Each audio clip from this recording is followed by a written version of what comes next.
বাংলার জনরবের পক্ষ থেকে আপনাদের সকলকে স্বাগত জানিয়ে আমরা কয়েকদিন আগেই সপ্তাহখানেক আগে যে ভিডিওটা করেছিলাম যে সুবর্ণ সুযোগ বামেদের সামনে, তার এক সপ্তাহ মধ্যেই আমরা অনেকটা তার সুযোগটাকে বাস্তবায়ন দেখতে পেলাম। অর্থাৎ 2026 সালের আগে বামেদের যে রক্তক্ষরণ হয়েছিল, অর্থাৎ সম্প্রতি 6টি বিধানসভার উপনির্বাচনে বামেরা রাজ্য রাজনীতি থেকে হারিয়ে গেছে, এই সংকেত যখন গোটা বাংলায় দেওয়ার চেষ্টা করা হচ্ছিল, বিশেষ করে তৃণমূল কংগ্রেসের মুখপাত্র কুণাল ঘোষ যেভাবে বামেদেরকে শূন্য বলে ব্যঙ্গ করে এক্স হ্যান্ডেলে টুইট করেছিলেন, তারপর এই ঘটনাক্রম এক সপ্তাহ বা 1.5 সপ্তাহের মধ্যে যে আমূল পরিবর্তন হয়েছে সেটা আমাদের সামনে এসে ধরা দিয়েছে। প্রথম কথা হচ্ছে যে নলহাটির একটা সমবায় সমিতির নির্বাচনে, যেটা বড় সমবায় সমিতি বলা হচ্ছে, বীরভূমের নলহাটি, মনে রাখতে হবে বীরভূমের নলহাটি, 2011 সালের পর থেকে 2024 সাল পর্যন্ত যেখানে বিশেষত কংগ্রেস এবং সিপিএমের দাপট কমতে কমতে ক্ষয়িষ্ণু হয়েছে।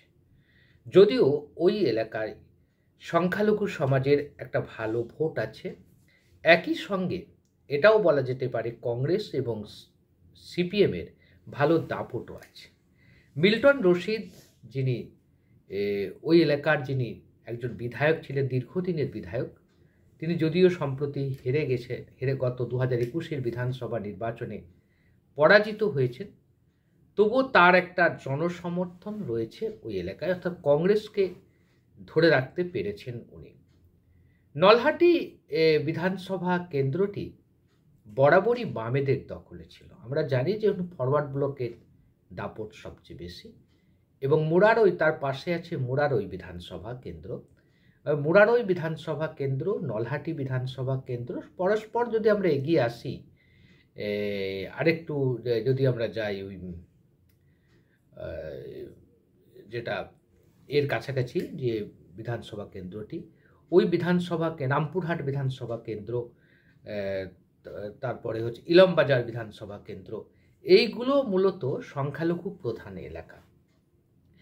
এখানে আমরা দেখেছি যে এতটাই অত্যাচার করেছে, মানে তৃণমূল কংগ্রেস ক্ষমতায় আসার পর বিরোধী রাজনৈতিক দলগুলো, বিশেষ করে সিপিএম এবং কংগ্রেসের প্রতি এতটাই অত্যাচার করেছিল যে যার ফলে এই এলাকার যারা বিরোধী যারা কর্মী ছিলেন, বিশেষ করে মুসলিম সম্প্রদায়ের যারা বিরোধী কর্মী ছিলেন, তারা কিন্তু নিজেদের সম্মান বাঁচাতে বা নিজেদের নিরাপত্তার স্বার্থে তারা বিজেপিতে যোগ দিয়েছিলেন। আমার বেশ কয়েক বছর আগের একটা ঘটনার কথা মনে পড়ে যাচ্ছে, সম্ভবত এটা নানুরের ঘটনা, ইলমবাজারের ঘটনা, যে কয়েকজন মুসলিম ব্যক্তি বিজেপি করার অপরাধে তাদেরকে গ্রাম থেকে তাড়িয়ে দেওয়া হয়েছিল। তখন বিজেপির রাজ্য সভাপতি ছিলেন দিলীপ ঘোষ। আজকের মতো বিরোধী দলনেতা শুভেন্দু অধিকারী যেভাবে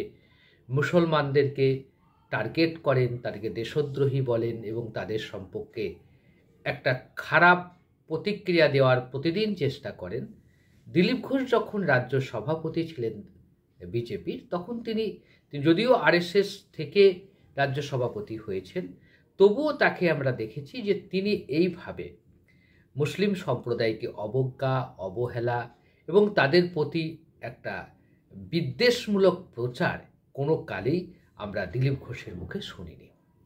দিলীপ ঘোষকে আমরা দেখেছিলাম যে ওই সময় নানুরে যখন যখন বিজেপিতে যখন মুসলিম ছেলেমেয়েরা বা মুসলিম কর্মী, বিশেষ করে সিপিএমের মুসলিম কর্মীরা বা কংগ্রেসের মুসলিম কর্মীরা মানে ঢল বেঁধে গিয়েছিল বিজেপিতে যাওয়ার, বিশেষ করে বীরভূম জেলাতে।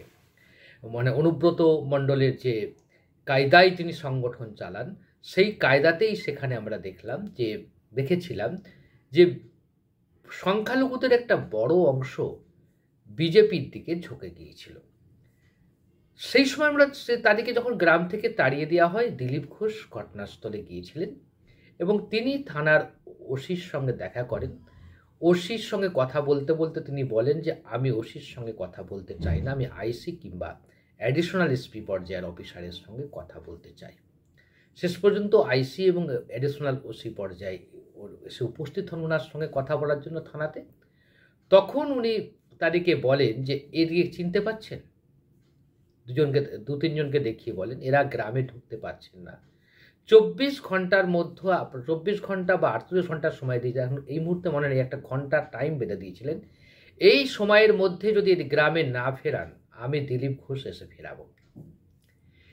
দিলীপ ঘোষ যে কথাটা বলেছিলেন তারপরে ওখানকার মুসলিমরা আশ্বস্ত হয়েছিলেন। পরবর্তীকালে এই মুসলিমদের একটা বড় অংশ আবার কংগ্রেসে ফিরে যায়, কারণ বিজেপির যে সাম্প্রদায়িক প্রচার এবং সাম্প্রদায়িক নীতি, মুসলমানদের প্রতি তার যে বিদ্বেষমূলক আচরণ, বিশেষ করে বর্তমান বিরোধী দলনেতার, তারই প্রতিক্রিয়ায় এই সকল মুসলিম সম্প্রদায়ের লোকেরা যারা একটা সময় বিজেপি করেছে, একটা সময় যারা সিপিএম করেছিল, কংগ্রেস করেছে, তারা তাদের পুরোনো দলেতে ফিরে যায়। তারই প্রতিক্রিয়া আমরা দেখলাম যে নলহাটিতে যে সমবায় সমিতির নির্বাচন হলো, সেই সমবায় সমিতির 37টা আসনে নির্বাচন হয়েছে। কংগ্রেস এবং বামেরা একসঙ্গে লড়াই করেছিল। কংগ্রেস এবং বাম জোট 20টা পেয়েছে, 17টা পেয়েছে তৃণমূল কংগ্রেস। তার মানে হাড্ডাহাড্ডি লড়াইয়ের শেষে জয়লাভ করেছে বাম কংগ্রেস জোট, আর তৃণমূল হেরে গেছে, শাসক তৃণমূল হেরে গেছে। বীরভূমের মতো একটা তৃণমূল কংগ্রেসের গড় বলা যেতে পারে যে জেলাটা, সেই জেলা, এবং নলহাটিতে হেরেছে। এই হারার প্রেক্ষাপট থেকে একটা জিনিস পরিষ্কার, যে সংখ্যালঘু সমাজ ধীরে ধীরে হলেও বাম কংগ্রেসের দিকে ঝুঁকছে, তৃণমূলের কাছে বিপদ বাড়ছে। অন্যদিকে আমরা যদি আরেকটু এগিয়ে যাই, এটা ঘটনাটা কালকের ঘটনা, অর্থাৎ রবিবারের ঘটনা। শনিবারে যে সমবায় সমিতির নির্বাচনটা হয়েছিল, যে খবরটা আমরা আগেই করেছি, পান্ডুয়াতে যেটা হয়েছিল, পান্ডুয়ার ইটাচুনার মান্দারণ সমবায় সমিতির, যেখানে 12টি আসনে ভোট হওয়ার কথা ছিল, তো একটি আসন বামেরা পুরোপুরি বিনা প্রতিদ্বন্দ্বিতায় জয়লাভ করে। সেখানে তৃণমূল কংগ্রেসও প্রার্থী দিতে পারেনি। তো 11টা আসনে লড়াই হয়, 11টা আসনে জিতে যায় বামেরা, অর্থাৎ সিপিএম জিতে যায়। সিপিএম যে তাদের যে ইউনিট, তারা জয়লাভ করে, যদি এখানে কংগ্রেসের সমর্থন থাকলেও থাকতে পারে। এই এলাকাটাও কিন্তু মূলত সংখ্যালঘু প্রধান এলাকা। তার মানে এখান থেকে একটা সংকেত দিচ্ছে যে সংখ্যালঘু সমাজ তৃণমূল কংগ্রেসকে ছেড়ে এবার বাম কংগ্রেসের দিকে ঝুঁকছে। কেন ঝুঁকছে, কী জন্য ঝুঁকছে, তার একটা ব্যাখ্যা অবশ্যই আছে, সে ব্যাখ্যা আমরা পরে আলোচনা করব।